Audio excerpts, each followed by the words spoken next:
Okay, सो आज की हमारे वीडियो का टॉपिक है एरर्स इन सैम्पल।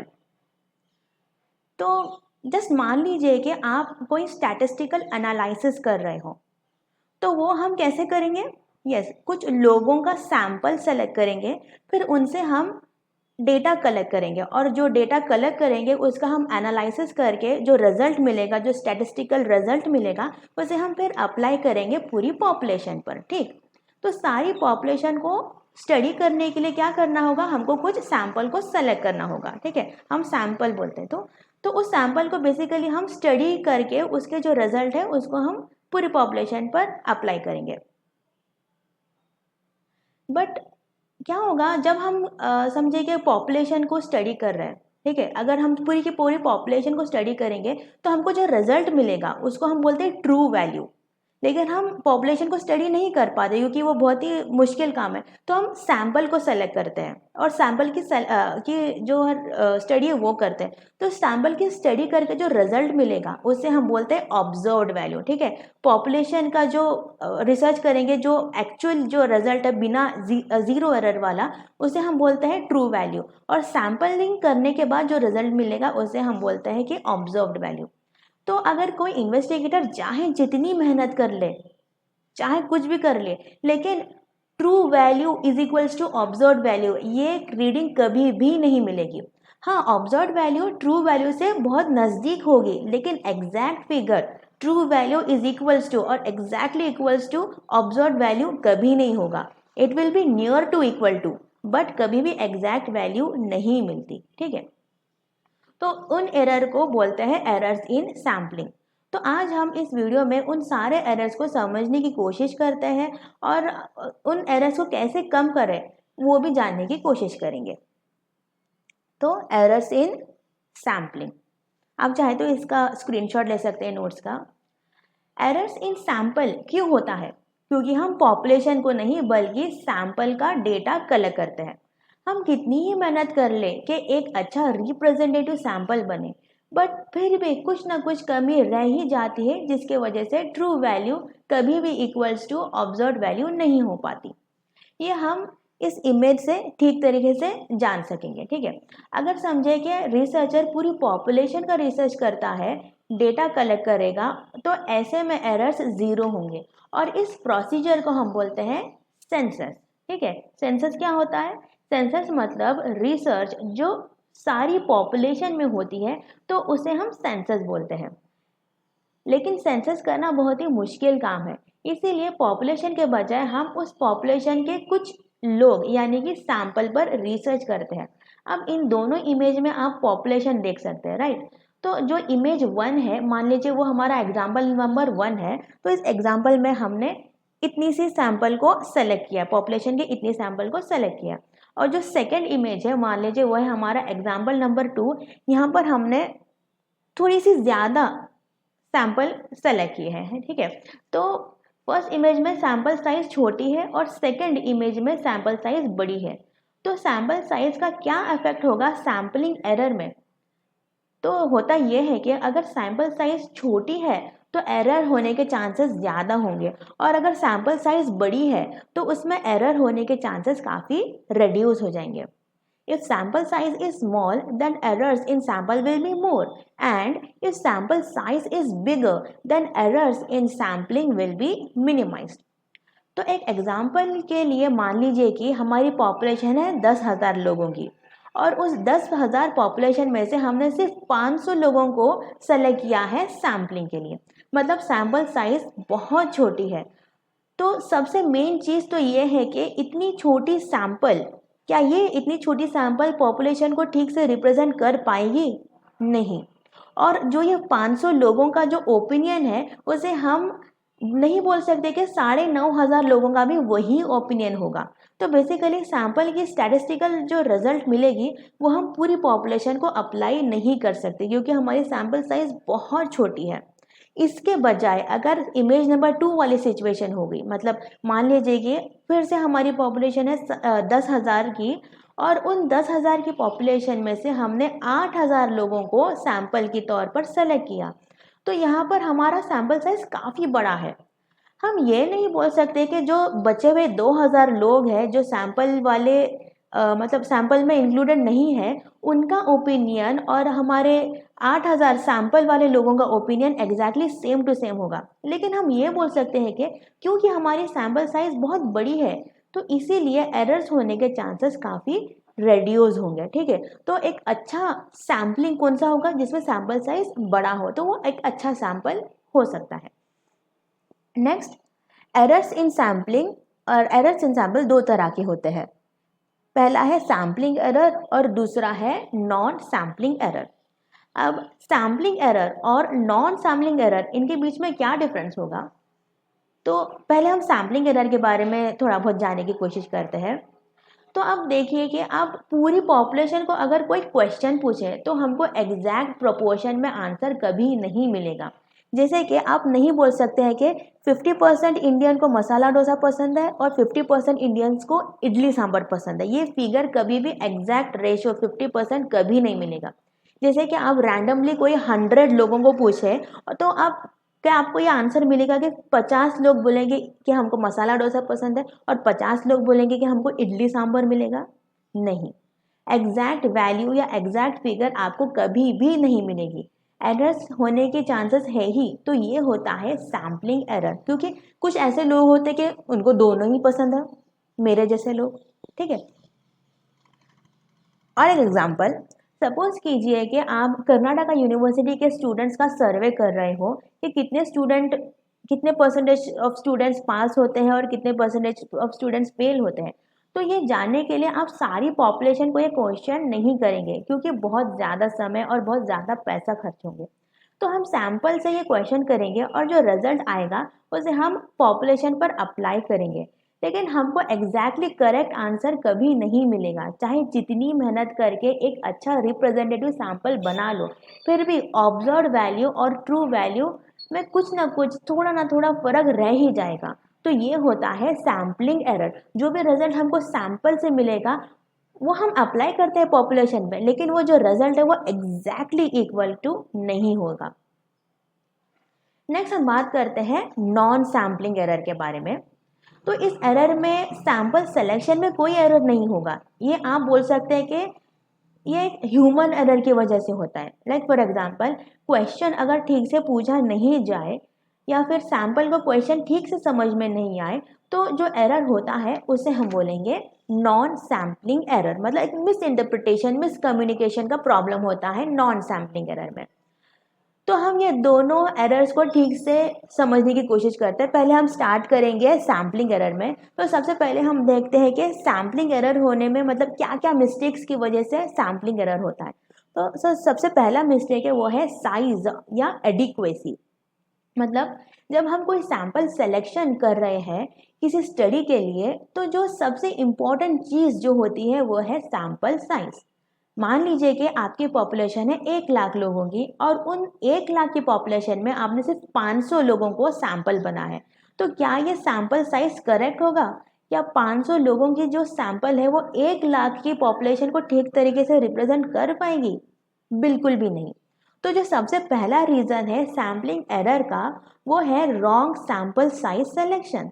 अब हमारी सैंपल साइज कितनी होनी चाहिए, तो ये डिपेंड करता है रिसर्च स्टडी के ऊपर, स्टडी की रिक्वायरमेंट के ऊपर और इन्वेस्टिगेटर की नॉलेज के ऊपर। तो इन सबको मिल जोड़कर हम डिसाइड करते हैं कि सैंपल साइज कितनी होनी चाहिए। तो सैंपल साइज ऐसी होनी चाहिए कि वो ठीक तरीके से अपनी पॉपुलेशन को रिप्रेजेंट कर सके। नेक्स्ट है रिप्रेजेंटेशन। देखो आपकी जो पॉपुलेशन है उसमें बहुत अलग वैरायटी के लोग होंगे। पॉपुलेशन में काफ़ी वेरिएशन होती है। जैसे कि पॉपुलेशन में बच्चे, जवान, बूढ़े हर उम्र के लोग होंगे, मोटे पतले हर साइज के लोग होंगे, काले गोरे सांवले हर कलर के लोग होंगे, अलग अलग इनकम वाले लोग होंगे, अलग अलग रिलीजन वाले लोग होंगे, अलग अलग रेस वाले लोग होंगे। तो एक रिप्रेजेंटेटिव सैंपल उसे कहते हैं जो ये पॉपुलेशन की सारी वेरिएशंस और उनकी सारी कैरेक्टरिस्टिक को ठीक से रिप्रेजेंट करे और उतने ही प्रोपोर्शन में रिप्रेजेंट करे। मतलब अगर समझिए कि आपकी पॉपुलेशन में 50% फीमेल्स है तो सैंपल में भी 50% फीमेल होने चाहिए, तो इसे हम बोलते हैं एक रिप्रेजेंटेटिव सैंपल। अगर सैंपल रिप्रेजेंटेटिव नहीं है तो सैम्पलिंग एरर होने के चांसेस ज़्यादा हो जाते हैं। नेक्स्ट मिस्टेक होगी इंडिपेंडेंस। इंडिपेंडेंस मतलब सैंपल का कोई मेंबर या कोई यूनिट डिपेंड नहीं होना चाहिए किसी और आइटम पे। लाइक फॉर एग्जांपल मान लीजिए कि एक डांस स्कूल है और उस स्कूल की जो टीचर है उसे कंपटीशन के लिए 2 स्टूडेंट्स सेलेक्ट करने हैं, पर उन 2 में से एक सेलेक्टेड स्टूडेंट डिमांड करता है कि मैं तभी पार्टिसिपेट करूंगा जब मेरे बेस्ट फ्रेंड को भी कंपटीशन के लिए सेलेक्ट करेंगे। अब उसका जो बेस्ट फ्रेंड है उसे डांस नहीं आता, वो एक नॉन रिप्रेजेंटेटिव यूनिट होगा, एक नॉन रिप्रेजेंटेटिव मेंबर हो जाएगा। ठीक है, क्योंकि टीचर को चाहिए वो स्टूडेंट जिसको उसने सेलेक्ट किया है, क्योंकि वो ठीक से रिप्रेजेंट कर रहा है, वो एक अच्छा डांसर है, लेकिन वो क्या डिमांड करेंगे, नहीं मैं तभी आऊँगा तब मेरा फ्रेंड भी आएगा, मेरा बेस्ट फ्रेंड आएगा, लेकिन वो ठीक से रिप्रेजेंट नहीं कर रहा। तो ऐसी जो सिचुएशन है वो सैम्पलिंग में नहीं होनी चाहिए। जो मेंबर है, जो यूनिट है, वो इंडिपेंडेंट होना चाहिए, उसके वजह से कोई फालतू फालतू को तो हम सैंपल में इंक्लूड नहीं करें। ठीक है, नेक्स्ट लास्ट मिस्टेक जो है वो है होमोजीनिटी की। यह एक एग्जाम्पल से हम जानने की कोशिश करेंगे। सपोज कीजिए कि आप स्टडी कर रहे हैं किसी वेट के ऊपर, आप कुछ स्टडी कर रहे हैं, तो अगर आप वेट को किलोग्राम में मेजर कर रहे हैं तो सैंपल के सभी मेंबर का वेट आप किलोग्राम में ही मेजर करें। अगर आप वेट को ग्राम में कंसिडर कर रहे हैं तो आप सैंपल के सभी मेंबर का वजन भी आप ग्राम में ही लो। अगर आप पॉन्ड्स वाला वेट का यूनिट अगर आप कंसिडर कर रहे हो तो सैंपल के सभी मेंबर का वेट आप पॉन्ड्स में ही कंसिडर करो। तो होमोजेनिटी मेंटेन करना ज़रूरी है सैम्पलिंग एरर अवॉइड करने के लिए। अगर कुछ सैंपल का वेट आप केजी में मेजर कर रहे हो, कुछ का ग्राम में मेजर कर रहे हो, कुछ का पॉन्ड में मेजर कर रहे हो, तो रिजल्ट में तो एरर होना ही होना है। ठीक है, तो ये सभी है मिस्टेक सैम्पलिंग एरर होने के लिए। नेक्स्ट, जो सैम्पलिंग एरर है अगेन ये होगा 2 टाइप का। पहला है बायस्ड एरर और दूसरा है अनबायस्ड एरर। तो ये क्या होगा ये हम देखते हैं एक के बाद एक। तो हम पहले स्टार्ट करते हैं बायस्ड एरर से। तो बायस्ड एरर मतलब क्या होता है, अब ये नोट्स बना सकते हैं, इसका स्क्रीनशॉट लेकर आप अपने नोट्स बना सकते हैं। तो बायस्ड एरर के बारे में हम पढ़ते हैं। बायस्ड एरर मतलब यहाँ पर जो इन्वेस्टिगेटर है वो जानबूझकर अपने पूरे होशो हवास में अपने पर्सनल फायदे या अपने आराम के लिए गलती करता है। तो ऐसी गलती को हम बायस्ड एरर कहते हैं। यहाँ पर इन्वेस्टिगेटर घोटाला करेगा सैंपल सिलेक्शन करने में, वो ठीक से सैंपल सेलेक्ट नहीं करेगा। अभी देखिए पॉपुलेशन में से सैंपल कलेक्ट करना बहुत ही मेहनत वाला काम है, पर हमारे इन्वेस्टिगेटर महोदय को मेहनत करना ही नहीं है, आलसी तबीयत का है, और उसकी इस आलस के वजह से सैंपल ठीक से कलेक्ट नहीं होते और एरर हो जाता है। इसे हम कहते हैं बायस्ड सैम्पलिंग एरर। एक एग्जांपल के तौर पर हम लेंगे कि सपोज कीजिए कि कोई स्टडी हो रही है और डिसाइड हुआ कि इस स्टडी में जो सैंपल सिलेक्शन होगा वह सिंपल रैंडम टेक्निक से ही होगा। तो जब ऐसी प्लानिंग हुई है तो इन्वेस्टिगेटर को तो रूल्स फॉलो करने ही होंगे। तो इन्वेस्टिगेटर ने अपना काम स्टार्ट कर दिया और सिंपल रैंडम टेक्निक से वो सैंपल सेलेक्ट करने लग गया। अब वो अपना काम कर ही रहा था कि उसे एक आदमी मिलता है, और इन्वेस्टिगेटर के समझ में, उसकी समझदारी के अनुसार वो आदमी बहुत ही अच्छे से सैंपल को रिप्रेजेंट करता है। तो अब हमारा इन्वेस्टिगेटर क्या सोचेगा कि सिंपल रैंडम टेक्निक को मारो गोली, इसी आदमी से सवाल करके डेटा कलेक्ट कर लेता हूँ। मतलब अब वो कन्वीनियंट सैम्पलिंग पे चला गया। तो आप क्या समझे, एक्चुअली क्या होना चाहिए था, सैम्पलिंग कैसी होनी चाहिए थी, सिंपल रैंडम टेक्निक से हमको सैंपल कलेक्ट करना था। पर इन्वेस्टिगेटर ने क्या किया, अपने आराम के लिए पहले सिंपल रैंडम टेक्निक से कलेक्ट किया और फिर बीच में ही वो कन्वीनियंट सैम्पलिंग पर लपक गया। तो इस तरह से जानबूझकर जो गलती होती है उसे हम बोलते हैं बायस्ड सैम्पलिंग एरर। ठीक है, नेक्स्ट दूसरा टाइप है सैम्पलिंग एरर का अनबायस्ड सैम्पलिंग एरर। तो यहाँ पर क्या होता है कि इन्वेस्टिगेटर पूरी ईमानदारी से अपना काम करता है, ये इन्वेस्टिगेटर अपने पिछले वाले इन्वेस्टिगेटर की तरह नहीं है, बेईमान नहीं है वो बिल्कुल भी। यहाँ पर इन्वेस्टिगेटर बहुत ही अच्छे से, बहुत मेहनत से अपना काम करता है। काम मतलब उसका काम क्या होता है? सैंपल कलेक्ट करना, जो रूल बनाया है, जो डिसाइड किया है कि किस तरीके से सैम्पलिंग सेलेक्शन करना, उसके अनुसार वो सैंपल कलेक्ट करे, उसके बाद उनसे डेटा कलेक्ट करे और उसे पॉपुलेशन पर अप्लाई करे। तो ये सारा काम हमारे इन्वेस्टिगेटर बड़ी ही निष्ठा, प्रतिष्ठा और अनुशासन के साथ करता है। पर फिर भी रिजल्ट में कुछ गुड़ गोबर हो गया, मतलब रिजल्ट में एरर्स मिले। ये क्यों हुआ? बाई चांस हुआ। एरर बाई चांस हो गए। यहाँ हमने कोई गलती भी नहीं की और इन्वेस्टिगेटर भी बहुत ही मेहनत से अपना काम कर रहा है, बट क्या बोल सकते हैं, किस्मत खराब। तो बेसिकली यहाँ क्या हुआ है, तो मान लीजिए कि ये हमारी पॉपुलेशन है, ठीक है, और इस पॉपुलेशन के जो 80% मेंबर्स है, इतनी ज़्यादा बड़ी मेंबर, उसको हमने सैंपल के लिए सेलेक्ट किया। तो देखिए हमारी सैंपल साइज काफ़ी बड़ी है। इन्वेस्टिगेटर ने सोचा कि सैंपल साइज बड़ी रखेंगे और मेहनत करेंगे तो एरर होने के चांसेस काफ़ी कम हो गया। बट फिर भी एरर क्यों हो गया? क्योंकि ये जो 20% जो पॉपुलेशन बची है जिसे हमने सैंपल में सेलेक्ट नहीं किया, इन 20% पॉपुलेशन का जो ओपिनियन है 80% सैंपल की ओपिनियन से काफ़ी ज़्यादा अलग है। इसलिए जो 80% वाली जो हमारी सैंपल है उससे हमने जो डेटा कलेक्ट किया वो हम पूरी की पूरी पॉपुलेशन पर अप्लाई नहीं कर पाते। यहाँ के एरर डिटेक्ट हुए क्योंकि जो बची हुई 20% जो पॉपुलेशन है उनकी ओपिनियन और 80% सैंपल वाली जो ओपिनियन वो बहुत ही एकदम अलग, नॉर्थ पोल साउथ पोल जैसी अलग है। तो इसलिए एरर डिटेक्ट हुआ। तो इस तरीके का जो एरर होता है उसे हम बोलते हैं अनबायस्ड सैम्पलिंग एरर। मतलब यहाँ पे इन्वेस्टिगेटर कोई भेदभाव नहीं कर रहा है, कुछ भी काम चोरी नहीं कर रहा है, लेकिन फिर भी एरर हो गया क्योंकि यहाँ पर जो बची हुई पॉपुलेशन है जिसको सैंपल में इंक्लूडेड नहीं किया उसके वजह से एरर हो गया, ठीक है। तो बाई चांस वाला एरर। तो ये थे हमारे सैम्पलिंग एरर के दो types, biased and unbiased. Next हम बात करेंगे नॉन सैम्पलिंग एरर के बारे में।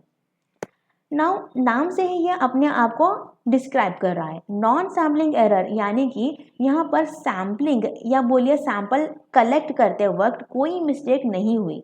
यहाँ पर क्या होता है, उन सैंपल से डेटा कलेक्ट करते वक्त गलती हो जाती है।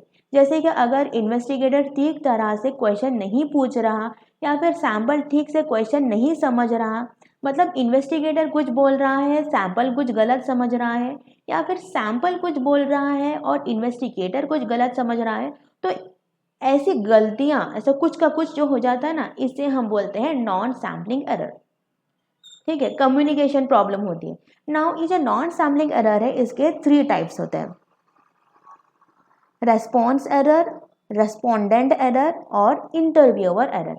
तो इनके बारे में कुछ कुछ वर्ड्स हम बात करेंगे। फर्स्ट बार हम बात करेंगे रेस्पॉन्स एरर के बारे में। इसमें क्या होता है कि हम जो क्वेश्चनर सैंपल को देते हैं फिलअप करने के लिए, और सैंपल भी बड़ी ही शिद्दत से सारे आंसर्स लिखने लगता है, पर गलती से कुछ मिस्टेक हो जाती है। जैसे कि मान लीजिए कि क्वेश्चनर में क्वेश्चन था कि अपना मोबाइल नंबर लिखो, और सैंपल गलती से सिर्फ मोबाइल के 9 डिजिट ही लिखता है, तो इस गलती को हम रेस्पॉन्स एरर बोलते हैं। मतलब जो हमारा जो सैंपल है वो बहुत ही अच्छा है, बहुत ही भोला भाला मासूम उसका इरादा था कि मैं बहुत ही अच्छे से जो भी रिसर्च है उसमें अच्छे से पार्टिसिपेट करूँ और बहुत ही अच्छा वैल्यू दूँ इस रिसर्च को, लेकिन फिर भी गलती हो गई, तो इसे हम बोलते हैं रेस्पॉन्स एरर। दूसरा वाला है रेस्पोंडेंट एरर। यहाँ पर रेस्पोंडेंट मतलब रेस्पॉन्स देने वाला, यानी कि हमारा जो सैंपल है वो झूठा मक्कार होगा। मतलब क्वेश्चनर के जो क्वेश्चंस है उनके आंसर्स गलत गलत लिखेगा, तो इसे हम बोलते हैं रेस्पोंडेंट एरर। लास्ट वाला है इंटरव्यूअर एरर। इंटरव्यूअर एरर मतलब अपना जो रिसर्चर या जो इन्वेस्टिगेटर है या फिर कोई एजेंट जो सैंपल से सवाल पूछता है, अगर समझिए कि ये इंटरव्यू लेने वाला जो है वो वेल ट्रेंड नहीं है और काफ़ी कम एक्सपीरियंस वाला है, तो उससे गलती होने के चांसेस है। गलती यानी कि वो ठीक से सैंपल को कॉन्सेप्ट समझाने में असमर्थ होगा, सैंपल को रिसर्च की क्लियर पिक्चर नहीं दे पाएगा, जिससे कम्युनिकेशन मिस्टेक होने के चांसेस बहुत ज़्यादा होंगे। काफ़ी अंडरस्टैंडिंग प्रॉब्लम होगी सैंपल को। देखिए अगर सैंपल को कॉन्सेप्ट ठीक से समझ ही ना आए तो वो ठीक से रिसर्च क्वेश्चन का आंसर भी नहीं दे पाएगा। तो इसे हम कहते हैं इंटरव्यूअर एरर। नेक्स्ट हम जानेंगे few reasons for non sampling error. कुछ रीजंस जानेंगे कि नॉन सैम्पलिंग एरर क्यों होता है। तो पहला रीज़न क्या है, जैसे कि अभी ही मैंने डिस्कस किया, अगर इन्वेस्टिगेटर वेल ट्रेंड और वेल क्वालिफाइड ना हो तो वो ठीक तरह से सैंपल को क्वेश्चन नहीं कर पाएगा। वो कुछ बोलेगा, सैंपल कुछ समझेगा और कुछ का कुछ होगा। क्या कुछ होगा? वो होगा अपना नॉन सैम्पलिंग एरर। ठीक है। नेक्स्ट रीज़न है, अगर आप सैंपल से रॉन्ग क्वेश्चन करेंगे, अगर हमने क्वेश्चन ही गलत फ्रेम किया है तो आंसर या रेस्पॉन्स वो भी गलत मिलेंगे। नेक्स्ट, अगर हम क्वेश्चन में अपना सारा रिसर्च का कॉन्सेप्ट वो कवर नहीं कर पा रहे, मतलब इनकम्प्लीट क्वेश्चनर है, तो हमें रेस्पॉन्स भी इनकम्प्लीट ही मिलेगा। नेक्स्ट, अगर इन्वेस्टिगेटर ही सैंपल से क्वेश्चन पूछने में भेदभाव करे, जैसे कि कुछ सैंपल के साथ अलग ही एटीट्यूड, कुछ अजीब सा फेस एक्सप्रेशन बनाकर क्वेश्चन करेगा, तो सैंपल को क्या लेना देना रिसर्च से, और आधा अधूरा आंसर देके निकल लेगा। तो इन्वेस्टिगेटर के इस एटीट्यूड, इस बायसनेस, भेदभाव के वजह से रिजल्ट में एरर होंगे।